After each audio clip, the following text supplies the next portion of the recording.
დღეს საქველმოქმედო ჰუმანიტარული ცენტრი აფხაზეთის ოფისში პროფესიული სწავლების კურსდამთავრებულებმა სამუშაო იარაღები მიიღეს.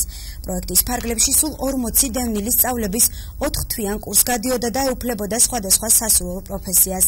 თუმცა აქედან მხოლოდ 18 ყველაზე წარმატებული და მოტივირებული ბენეფიციარი პროფესიული სამუშაო იარაღებით, საკერავი მანქანით, თმის სტილისტის სამუშაო ხელსაწყოებით, კოსმეტიკური საშუალებებითა და ავტომანქანის შეკეთებისათვის აუცილებელი ინსტრუმენტებით დასაჩუქრდა.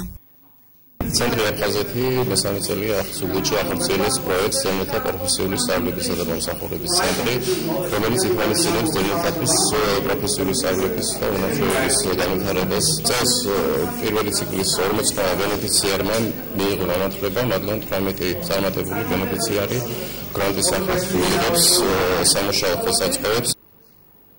ბენეფიციარების საჩუქრების გადაცემის პრეზენტაციას გაეროს სტოლულთა საქმეების უმაღლესი კომისარის, საქველმოქმედო ჰუმანიტარული ცენტრი აფხაზეთისა და სხვა ადგილობრივი და საერთაშორისო არასამთავრობო ორგანიზაციების წარმომადგენლები ესწრებოდნენ. ძალიან მიხარია, რომ პროექტის ფარგლებში 18 ბენეფიციარი დასაჩუქრდა მათთვის აუცილებელი და სამუშაოსათვის საჭირო ხელსაწყოთი.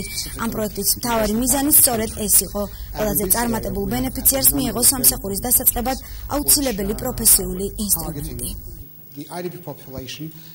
სამუშაოსათვის საჭირო ხელსაწყოების გადაცემითა და გავლილი სემინარებით თავად პროექტის გამარჯვებული ბენეფიციარებიც კმაყოფილები არიან და პროექტის ხელმძღვანელს მადლობას უხდიან.